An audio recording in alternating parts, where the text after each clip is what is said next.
ఒక చిన్న ప్రేమ కథ. ఒకరంటే ఒకరికి చచ్చేంత ప్రేమ అంట. అనుకోకుండా ఒకరోజు ఇద్దరికి యాక్సిడెంట్ అయింది. ఎవరూ లేని సమయం. అటువైపుకి వచ్చిన ఒక పెద్దాయన నేను ఒక్కరిని మాత్రమే కాపాడగలను, నాతో ఎవరొస్తారని అడిగాడంట. అప్పుడు ఆ అమ్మాయి అరక్షణం కూడా ఆలోచించకుండా నేను వస్తా పదా అని వెళ్ళిపోయిందంట. అబ్బాయి చనిపోయాడు.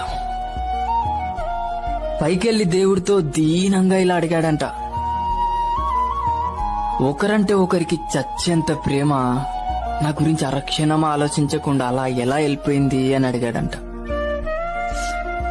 అప్పుడు ఆ దేవుడు అన్నాడంట, నే పంపించిన పెద్దాయన కూడా అమ్మాయిని ఇలానే అడిగాడంట. అప్పుడు తాను ఇలా అనిందంట,